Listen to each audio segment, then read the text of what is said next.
세상에서 가장 행복해지는 책. 마음. 독자여, 100년 후에 내 시를 읽으실 당신은 누구입니까? 나는 봄의 이 풍요 속에서도 한 송이 꽃을 보내드릴 수가 없습니다. 저 멀리 있는 구름에게서도 한 줄기 금빛을 보내드릴 수가 없습니다. 당신의 문을 열고 바깥을 보십시오. 당신의 꽃 피는 동산에서 100년 전에 사라진 꽃의 향기로운 기억을 더듬어 보십시오. 당신의 가슴의 기쁨 속에서 100년을 건너서 그 즐거운 목소리를 보내면서 어느 봄날 아침에 노래했던 그 생생한 즐거움을 느껴보십시오. 이 시는 타고르의 원정이라는 시집에 실려 있는 것이다.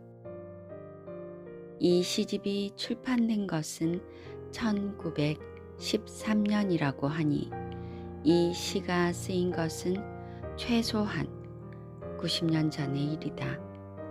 거의 100년이 다 되어 간다. 그러므로 우리들이 바로 타고르가 읽어주기를 바랐던 100년 후의 독자에 해당된다고 생각해도 무리는 아닐 것이다. 그런데 타고르는 어떻게 100년 후에 자신의 시를 읽을 사람이 있으리라는 것을 알았을까? 그러한 착상을 한다는 것은 결코 당연한 일도 또 쉬운 일도 아닌 것 같다. 지금부터 100년 후의 일을 생각해보자. 그때에도 인간이 살고 있으리라는 보장이 있을까? 핵전쟁이나 공해로 인하여 아무도 살아남지 못할지도 모른다. 그렇지 않다 하더라도 오늘과 똑같으리라고 말할 수 있을까? 서로 그가 장난 삼아서 이 시를 썼다고 하더라도 아무튼 타고르는 100년 후의 사람과 이야기를 나눌 뜻이 있었고 분명히 그의 뜻은 이루어졌다. 그래서 오늘 100년 후에 독자들과 이야기를 나누고 있는 것이다. 그가 궁금해했던 100년 후의 독자는 바로 우리들이다. 이 시를 쓸 때는 아마도 봄날이었고 그는 멀리 있는 구름을 바라보고 있었던가 보다. 타고르가 우리에게 보내주고 싶었으나 그럴 수가 없다고 한탄하고 있던 꽃은 90년 전에 이미 시들어서 먼지로 돌아가 버렸다. 구름 사이로 쏟아져 내리던 금빛 햇살도 사라져 버려서 우리는 볼 수가 없다. 90년 전에 그는 일이 그렇게 되리라는 것을 알고 있었다. 그래서 그는 한 가지 멋진 제안을 한다. 문을 열고 밖을 내다보라는 것이다. 정원에 꽃이 피어 있거든 그 향기를 맡아보라는 것이다. 그래서 100년 전에 사라진 그가 맡았던 꽃의 향기를 기억해 보라는 것이다. 그렇게 마음의 문을 열고 동산으로 나가서 꽃의 향기를 맡는 독자는 타고르 자신과 다름이 없다. 뿐만 아니라 타고르가 소리를 내어 노래 부르지 않을 수 없었던 봄날 아침의 생생한 즐거움까지도 기억해낼 수 있는 것이다. 우리가 그의 시를 읽고 있는 이 순간에 타고르의 뜻은 이루어졌다. 시를 통한 타고르와 우리들 사이의 대화에 100년이라는 세월은 결코 장애가 되지 못한다.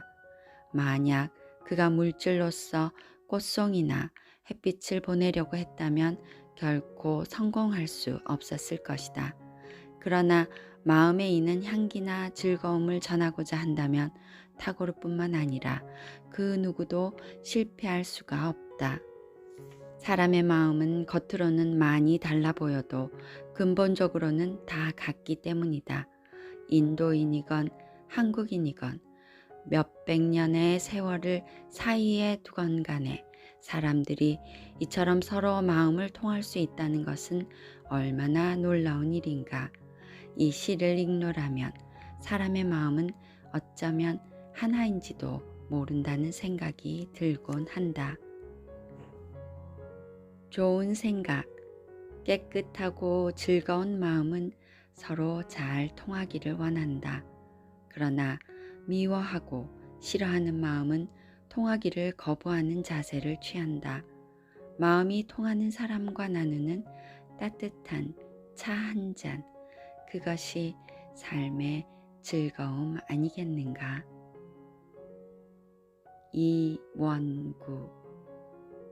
그래서 행복이 뭔지 같이 나누면 찾아가는데 도움이 많이 될 거라는 생각이 들었었어요. 우리 모두 행복을 찾아 헤매고 있어요. 근데 어떻게 보면은 행복은 벌써 가지고 있을지도 모르는 생각입니다. 저는 벌써 찾았는데 계속 헤매고 있으면 다른 것을 찾게 되겠죠. 근데 그것은 행복이 아닐 수도 있을 거기 때문에 행복이 뭐가 아닌지를 먼저 알고 내가 벌써 가지고 있는 게 행복이 아닌가 라는 생각을 가지고서 시작할 수 있으면 좋은 시작일 것 같아요. 메이비, 취미, 세상에 없는 것 만들기, 영원한 것, 진리를 찾는 일이 나의 취미다. 이름 짓는 것도 좋아한다. 회사 이름도 노래 가사도 가까운 이들의 별명도 직접 짓는다. 양준일.